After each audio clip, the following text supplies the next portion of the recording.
Hello and welcome to the Core Report Weekend Edition. My guest for today is Vinayak Chatterjee, Managing Trustee of the Infravision Foundation and also founder of Feedback Infra. As he's worked across many disciplines, but he's been, among other things, the chairman of the Confederation of Indian Industry's National Council on Infrastructure, chaired various infrastructure and economic councils at the national level of CII since 2001. And he's also served as the chairman of the board of governors of IIT Dharwad and the boards of IIM Sirmaur and the National Rail and Transportation Institute, Baroda. And he's an IIM grad from 1979 to 81. So, Vinayak, thank you so much for joining us. So, the broader theme today is supply chains in the global order. We're talking about supply chains from India. The specific theme is the IMEC, or the India, Middle East, Europe Economic Corridor, and what it really portends for us and how it's going to play out. So let me ask you the simple question first. One is, what is the IMEC corridor, apart from the fact that it is an India, Middle East, Europe corridor? What is the problem that it's really trying to solve? Well, that's a good question. And for your viewers, let's just first put on the table what the India, Middle East, Europe corridor is. Essentially, as it stands today, it is a transportation link starting at Mumbai, from where goods will be sent by ship to Dubai port. They will then be transported by rail from Dubai port to Haifa port in Israel via Jordan, and then go by ship again to the port of Piraeus in Greece. From there, they'll travel overland by road or rail to Hamburg in Germany, which is heartland industrialized Europe. And the project has 8 key stakeholders, people who have signed the MOU during the G20 deliberations in Delhi: India, UAE, Saudi Arabia, Italy, France, Germany, USA, and the European Union, all of whom have been signatories to the MOU. And interestingly, Israel is an enthusiastic partner. Now, this is the corridor. The question really is, why is it called a corridor? It is a line that is drawn of how a goods or container will travel. Now, there are 2 types of corridors. One is a logistics corridor, which is purely a routing of transportation. The other is an economic corridor, where across a given route, there are different industries or economic enclaves that produce value. As things stand today, this IMEC is a logistics transportation corridor, but that's not the end of the story. It has the potential to flower into an economic corridor. So that is essence is where it fits into the corridor. But over to you. So what's the problem that it's trying to solve from an India perspective, or the outcome it's trying to achieve? Okay, so the answer is in 2 buckets. One is trade, and the other, very interestingly, which has not been noticed, is its strong nuance on geopolitics. Okay, so let me take the geopolitics portion first, because it's an important stage setting. And to answer the question or address the issue of geopolitics, I will have to talk about the Chinese Belt and Road Initiative, Sure. which was launched by China 10 years ago. It drew a lot of attention, as 10 years ago it sought to encompass over 100 countries in its fold across South Asia, Southeast Asia, Central Asia, Eastern Europe, and the African continent. Its string of projects across this vast terrain took in ports, airports, industrial parks, power plants. It had a vast array of projects across 100 countries. Most importantly, the Chinese held out the promise of cheap long-term funds for infrastructure development. Now the fact is that the BRI, or the Belt and Road Initiative, has got somewhat discredited recently, as many of the beneficiary countries, which were low-income emergent nations, are suddenly realizing that they're being led up some kind of a debt trap. Having said it, one cannot wish away the BRI. By the way, the BRI is still quite robust and has a number of interesting projects across the world. So it's not something that we write off. While everybody may not be happy with it, but it still has a certain life of its own. Now, talking about geopolitics of the IMEC or the IME corridor, it is clear that India, as the third largest economy in the world, is the bulwark of the plan. And geopolitically, it is, in a sense, sends a strong signal as to how the how the whole thing pans out in terms of the geopolitics. But first is the benefit to India. Since you asked the question, what is the benefit to India? I have 4 points to answer there. One, undoubtedly, it is a significant reduction in logistics costs along certain nodes in the route. However, with the caveat that if I were to ship a container by ship direct from Mumbai to Hamburg through the Suez Canal, it still works out cheaper than this corridor. So, in effect, the two endpoints are not what is the attempt, but there are nodes in between countries and nodes in between for which certainly the logistics costs will be cheaper because of the way the lines are drawn. So therefore, there is expected for India to be a blossoming of trade with countries hitherto unexploited, such as Saudi Arabia. Saudi Arabia is on a boom, by the way. If you read yesterday's ET, it said L&T's order book is like, large portion of its overseas order book is Saudi Arabia now. So India needs to develop its links with Saudi Arabia. So it's one of the big achievements in the trade geopolitical route, also with countries in the Gulf, with UAE, with East Europe, and possibly with other countries that spur off from the main route. Third, India has an expectation that there is a 2,600 kilometers long rail link, a dedicated freight corridor kind of an infrastructure play that has to be built across the Arabian Peninsula, between Dubai and Haifa through Jordan. Now, that's a 2,600 crore rail link, and India, with its proven expertise of building rail lines in Africa and Bangladesh, etc., that we have the best chance of having a very large infrastructure project coming to us, which is the rail link. Now, that is an expectation India has.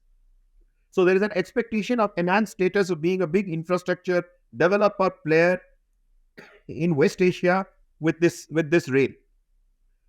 Also, it shrugs off the earlier India, Iran, Russia, INSTC. Many of your viewers may have forgotten, or listeners may have forgotten, that we were signatories to something called the International North-South Transport Corridor with Iran and Russia, where the Chabahar port in Iran was the fulcrum of that routing. But things haven't quite panned out that way. And this corridor now allows India to actually shrug off that initiative. But again, staying with geopolitics, fundamentally, since I mentioned the club of countries that are signatories to the MOU on IMEC, it sends a powerful message to that a swath of well-meaning and friendly countries have joined hands to impact transport, trade, and economic development in a model quite different from a dominant one-country model that the Chinese propagated with BRI. Italy, for instance, has decided to pull out of the BRI.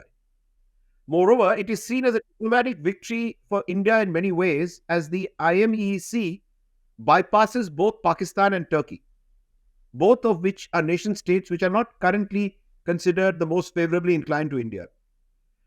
And lastly, geopolitically, it very interestingly opens up a viable access to Gulf, West Asia, and to Eastern Europe through a land route, which a combination of a land and sea route, which the land portion was unfortunately blocked by Pakistan.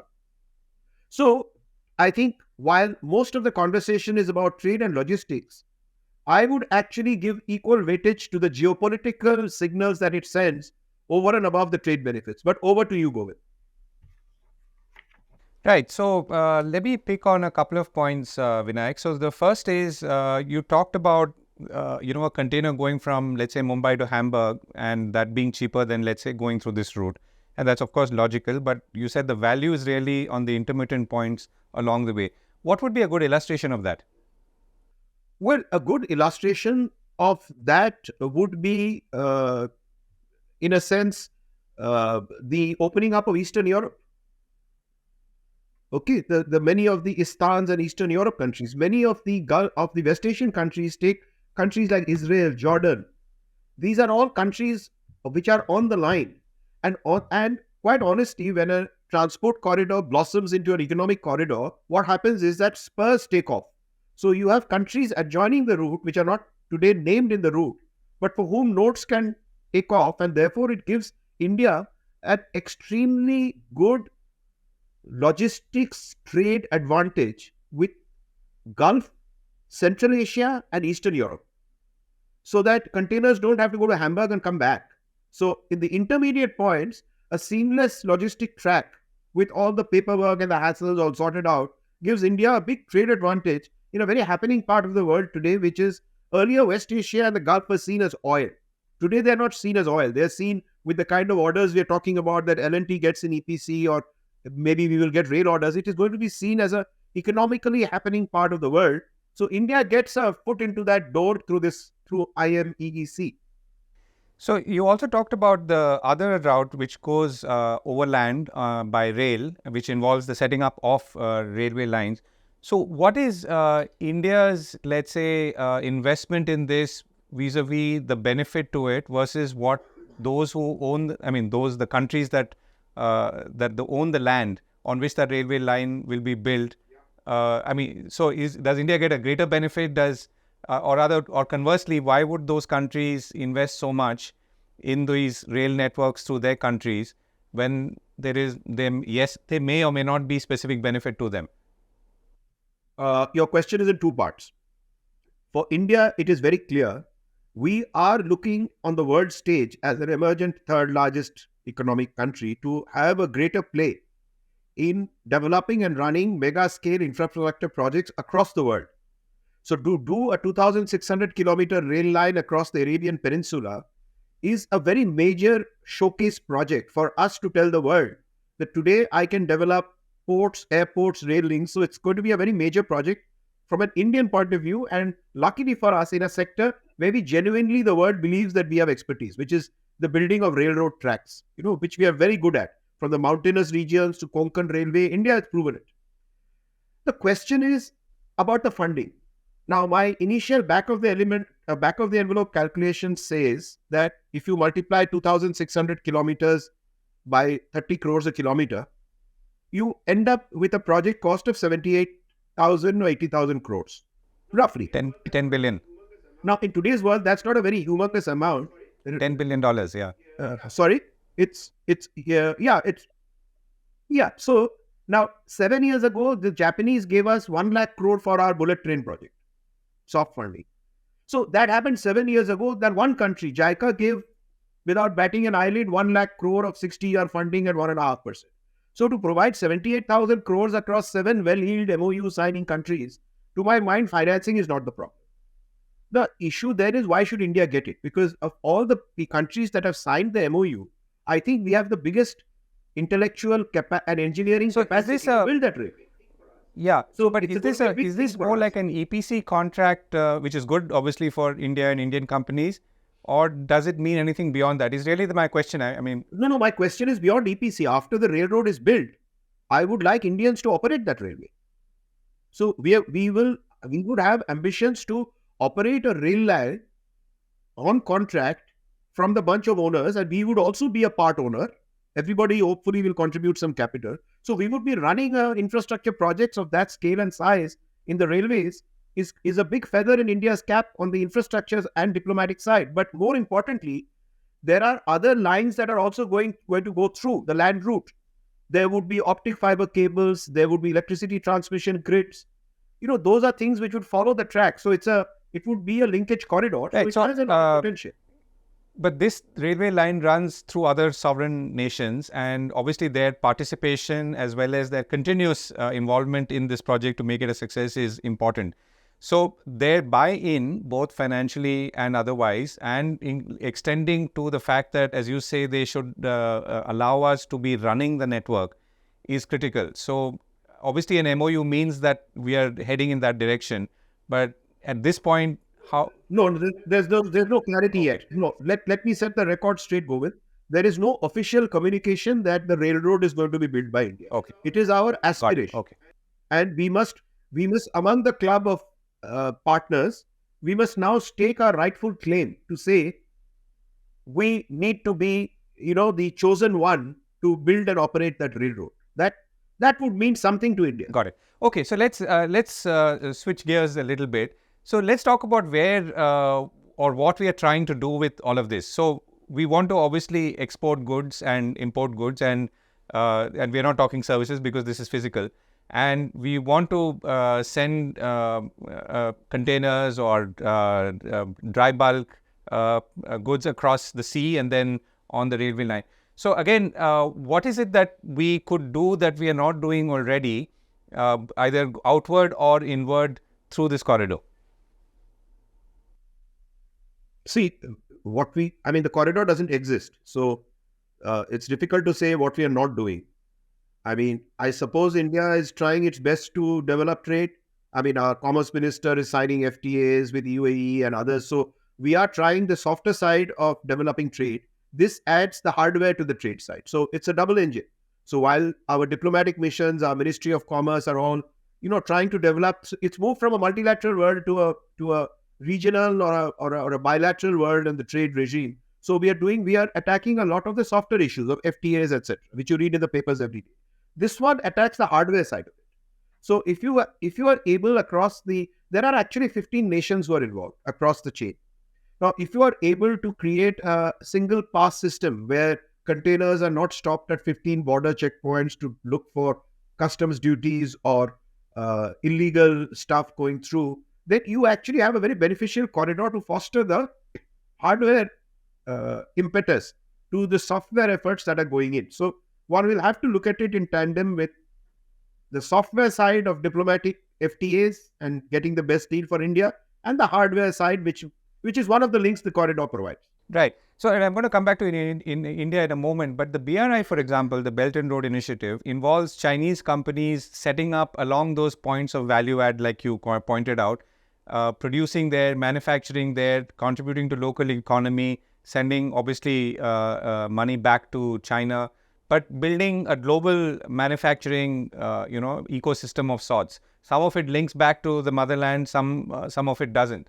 So is that the thinking here too? Along this corridor?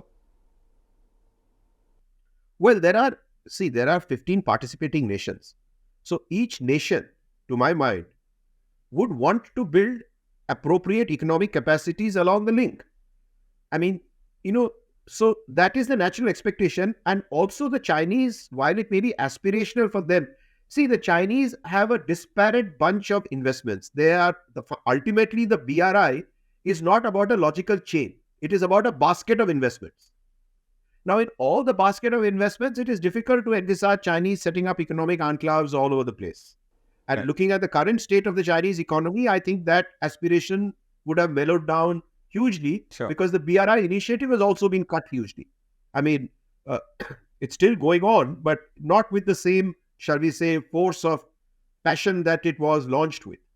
So along the route, I think it is up to each country to maximize its benefit from that corridor.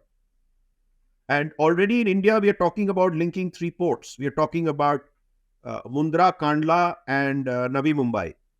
And I have a separate point that, assuming that the ink is not dried on the MOU and things are flexible, I certainly think that India should be defined as subcontinental India, and we should, as a big brother with good intent and good geopolitics, link Chittagong Port and Colombo Port, and potentially the new transshipment port for which the bids are likely to come out soon in Andamans.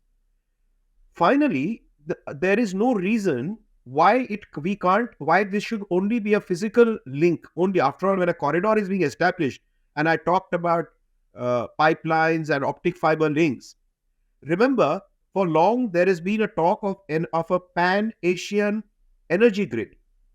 Today it exists in parts. We buy hydropower from Bhutan. We supply coal thermal from Jharkhand to Bangladesh.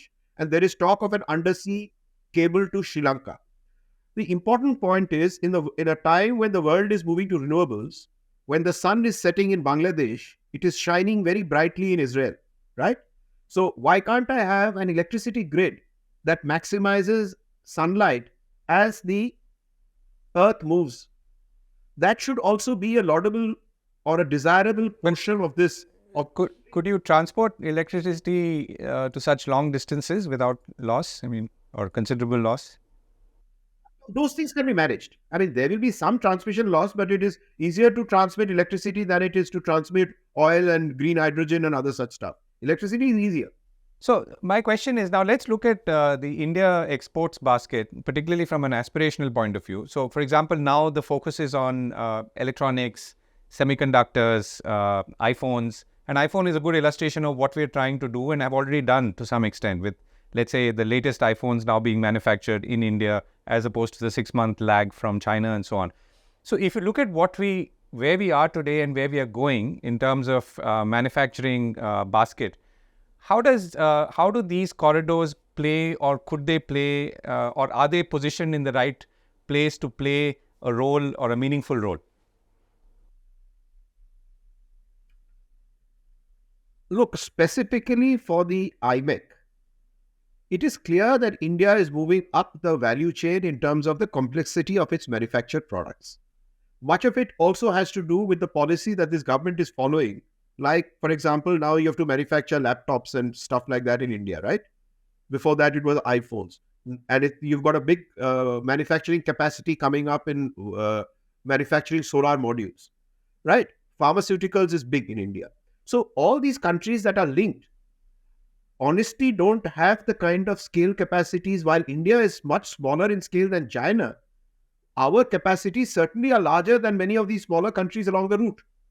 So there is a natural demand for all such products which need to be transshipped there. So looking at 10, 20 years ahead, India is going to be a vast manufacturing entity making reasonably value-added manufactures. It could be furniture, it could be electronics items, it could be pharmaceuticals, it could be solar modules, it could be wind turbines, it could be engineering, light engineering products. So a hell of a lot of stuff can move out of India into these neighboring countries, which in today's context used to be a problem because I did not have an overland access, right? So it is certainly going to make movement easier in terms of exporting goods out of India. And, and all manufacturing in India needs components, supplies, etc. from the rest of the world. So we're not living in isolation. So even it will make imports of many sub-assemblies, sub-components, etc. Important. But basically, it opens up an area of geography which you and I not often talk about. Every time in our growing up years, it's always been Europe and America and all that, Right. So again, sticking to electronics for a moment, a lot of the action in electronics is really east of us and not west of us. So on the east, our trade agreements are a little weaker than they've been before. Our trade to Asia has actually reduced, while it has either remained the same or increased proportionately to the west. So since you touched upon Chittagong and Sri Lanka, which is more on the east.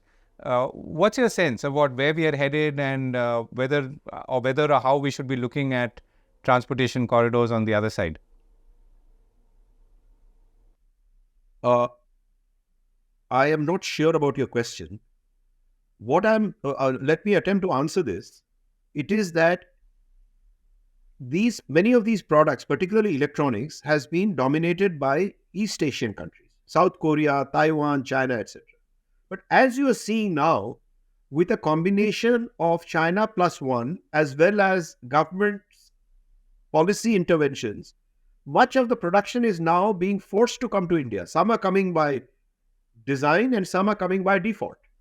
Even the ones who are coming by default seem to be pretty happy about it, because I was reading some of the statements of the HP chairman and they're saying, yes, we are setting up scale capacity in India. So if this is the trend, that India is in a China plus one policy, or India with a bigger play policy, make in India policy, localized manufacturing policy, we are going to be a substantive scale player in such items. And the countries that are on the corridor are customers. Their populations are going to buy these products. So therefore, we will need these outlets to sell our produce. So the IMEC corridor is a happy link, but it's not the only link. So let's not get obsessive about this link. It provides a certain connectivity across a certain geography, which is very good. But that's not the end of the story. At the end of the day, the world is our market. Yeah, so my question is more conceptual, Vinayak. I mean, as someone who's, let's say, trying to understand where we are as a country in the middle of this. So this is the West, and it's a India, Middle East, Europe economic corridor. Is there a need for something similar, or maybe existing arrangements are good enough in the East, given that, on the electronic side, a lot of material is going back and forth on the East, in the eastern east of India rather than the West of India? Look, remember India had a look east policy, right? And in that look east policy, there were some announcements which most people have forgotten about a connectivity from the end of India to the ports in Bangladesh to reduce the distance from the furthest northeastern states to access ports in the Bay of Bengal. There were announcements of a road corridor through Myanmar and Thailand to connect to Malaysia and Singapore. Now, this look east policy had thrown up these ideas, but unfortunately, for various reasons, maybe because of the breakdown of relationships with Myanmar or something else, some of the infrastructure projects announced have not quite taken off in the East. And to the West now, to be honest with you, most of India's new investments in manufacturing, whether we like it or not, and many of us don't like the development west of the Kanpur line, as they say, but it is true that much of India's manufacturing is happening in a few states in the western side of India, right? And therefore, it seems a natural springboard for the marketing of those products to have a very viable option to route their goods to customers in West Asia and further on to Eastern Europe. So it makes sense. The East somehow is often talked about, but very little is done. Even in the last 20 years, I've heard many prime ministers talk about look East policy. But after the sound and noise dies down, I have very little to show for, as a country, we have very little to show for cooperative infrastructure built with a few countries joining hands together. I haven't seen any. Right. Okay. If I were to ask you, Vinayak, to sum up, I mean, so I started by asking you about the India, Middle East, Europe economic corridor. What is the problem that it's trying to solve, or the outcome it's trying to achieve? And I think you placed it in two buckets. You talked about the geopolitical aspect, and you obviously talked about the trade opportunity and the value add across the route, and not to look at the beginning and the end of this route as the end objective in itself. So how is it looking to you in terms of when we will start seeing things happening, even as it is today, or rather where it is today on the drawing board with all the MOUs or most of the MOUs in place? There are two sets of activities that need to run in parallel. It is a combination of a new railway line and operating ports. So far as operating ports are concerned, whether it is Haifa or Jebel Ali in Dubai or Mumbai, Kandla or Navi, we don't have a problem with the ports. There is adequate capacity, and if more capacity is required, additional berths can easily be built. So ports are not an issue. So the real issue is to build the high-speed rail link from Dubai right up to Haifa port. That is the single biggest hardware piece. In parallel, there has to be a software piece where 15 countries get together to ease the border crossing restrictions. The clearances that goods require you need a single pass system where if I load a container in Bombay on a ship and let's say it has to reach Hamburg, then nobody has to check a piece of paper by opening the container or stopping it for 2-3 days. It has to go seamlessly right through.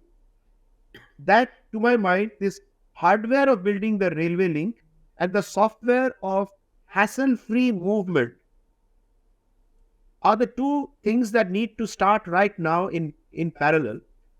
Once these two get onto a certain momentum, then I think the challenge will be that why should it only be countries who are on the link that benefit? The question that you asked earlier, by even drawing 100 to 200 kilometer spurs from the link, you could potentially add another host of countries. So each country then along the link needs to address the question which you again asked.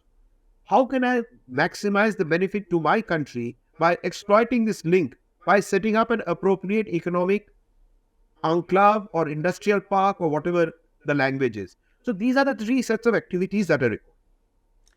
And Vinayak, thank you so much for joining me. Thank you.